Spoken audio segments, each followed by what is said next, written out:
now happy to turn to the discussion, and I'll bring back Dr. Todd. Knox, what are the typical clinical issues around the management of acute pain in the emergency and urgent care setting that we need to keep in mind? Charlie, if you had to characterize the problems with emergency department care of pain 20 years ago, I think all of us would agree that it was that pain was invisible. We didn't know how to assess our patients for pain. And if pain remains invisible, there's really no way to treat it. So in the 90s and in this last decade, we've made great advances in understanding how to ask patients about pain intensity when they arrive at the emergency department. We've managed to make pain visible. And we've become much more aggressive in our treatments of pain.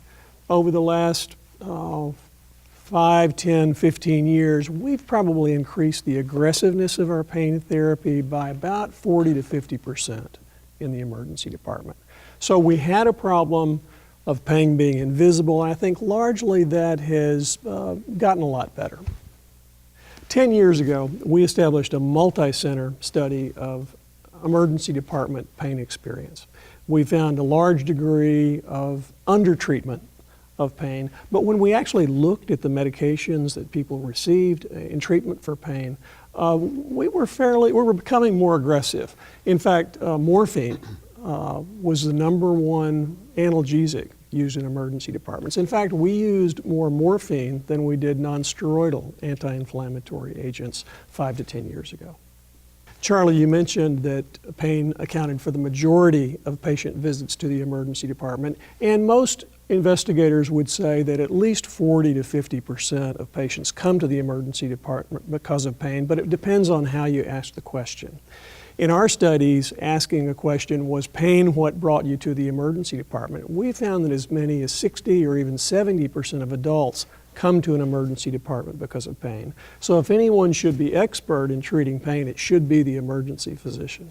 Well, and we have to be expert in other areas as well, because those patients often come to the ED with specific expectations of how they're going to be managed. And we all know that satisfaction score is an important part of emergency department practice now, and there's comparisons being done, and there is reimbursement tied to patient satisfaction. So this has become an even more hot button issue than before. True enough. I think that emergency physicians are concerned that patient satisfaction drives all. And there is concern that because of patient satisfaction surveys that reflect back on our practice, and as you mentioned, even our payment, physicians will be overly aggressive in treating pain. But the #1 responsibility of our profession is to recognize the patient's experience, treat pain professionally and adequately, but it doesn't necessarily mean a specific agent should be used for treatment of pain. I think the question of how satisfaction ratings change our practice is terribly important. I think the data is somewhat limited in terms of what satisfaction scores really do to our pain practice, and I think we'll see more coming out over the next few years. It's interesting looking at the information you're presenting that following the Joint Commission's position on pain management, most hospitals saw a marked increase in the use of opioids, but not necessarily all analgesics. And the uniform approach was taken to use a numeric rating system. And typically, there was an expectation that if your pain exceeds a certain number, then it's time for more opioids. But I think there was an unintended consequence as a result. And certainly we've seen that through most of the inpatient side, that we see the rise in opioid-related side effects. Have you seen that within the emergency department? Certainly with the Joint Commission's effort, everyone who enters anywhere close to an emergency department is asked whether their pain intensity is the worst pain imaginable or they have no pain at all, and everyone must give a number coming through the door. It's almost mandatory before checking into an emergency department to state your pain intensity from 0 to 10. And I believe that has driven one very positive thing in that we've recognized that pain exists. I mean, the best single measure of pain experience is patient self-report. And the numerical system allows us to compare populations of patients. It says not so much about an individual patient. In fact, in our institution, we ask patients about pain intensity. We also ask them, what would you like your pain intensity to be? And you might guess that many patients say, I want my pain to be a 0. But particularly for those with chronic pain, it's accepted that one lives with a certain amount of pain. I may present with a pain level of 8, and an acceptable pain level for me is 6 out of 10. And we titrate to that patient goal. To the extent that our treatments are patient-centered and more global than a simple number, I think we're doing the right thing. But what has happened as a result of the Joint Commission's effort is certainly the aggressiveness of pain treatment, particularly in the emergency department, has increased. And we have seen large increases in the amount of opioids used in the department. In terms of acute adverse effects in the emergency department itself, I'm not sure we see that much. We're very adept as emergency physicians at dealing with opioid-related adverse effects. I think more of the problem may happen when we prescribe opioids for outpatient treatment. And we have very little data on what happens to patients after they leave the emergency department. That's the importance of your studies. Yeah, and we do have experience certainly in dealing with the drowsiness and the nausea that result from opioid use, which can be avoided by the use of non-opioids. We have patients, I mentioned my interest in managing sickle cell crisis, which between Gene's Hospital and mine, we manage most of the sickle cell patients in the city of Philadelphia. Many of these patients have pain contracts, and that pain contract calls for an opioid. And because opioids, of course, release histamine, it also calls for a shot of Benadryl to go with it.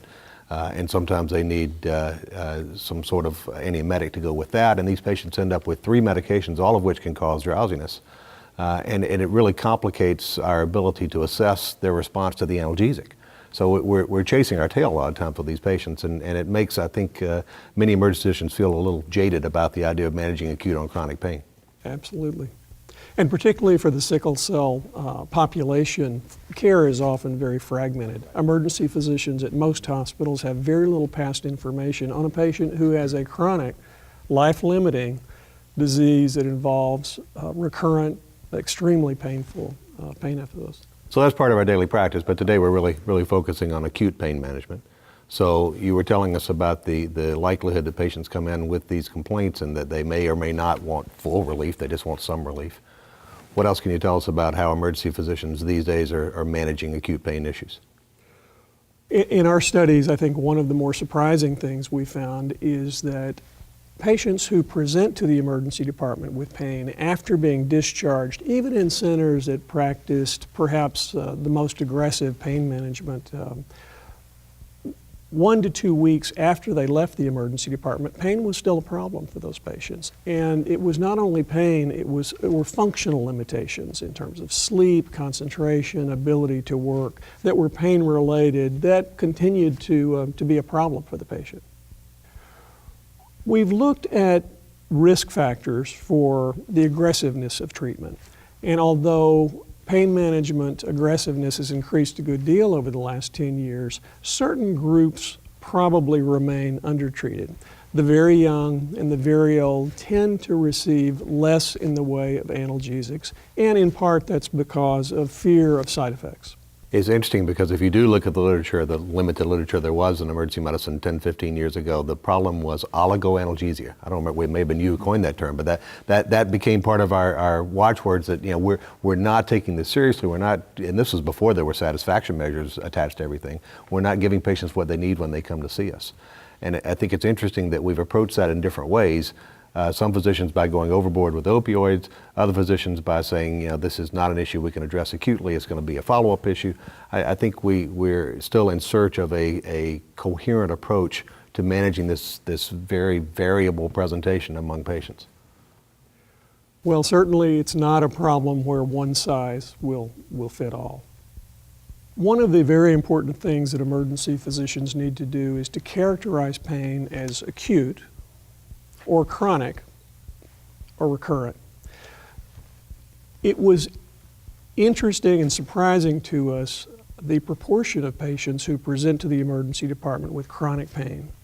we see approximately 120 million, 130 million patient visits a year in emergency departments in the United States.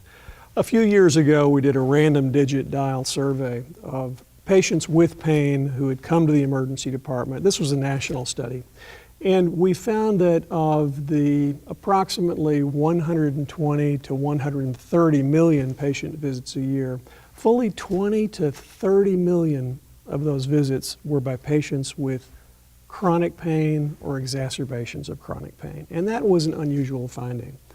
I think emergency physicians, the place that I find our specialty lacking is in trying to understand how we should treat patients who have chronic pain who come to the emergency department. And chronic pain, the management of chronic pain, is somewhat outside the scope of our specialty, but it's not going to go away and we have to deal with it. So you've done a nice job, I think, of framing the issues around evaluation of pain, classification of pain. Obviously, when we're talking about the management of acute pain in the emergency department, there is a reliance, perhaps too much of a reliance. We'll be exploring that today on opioid therapy.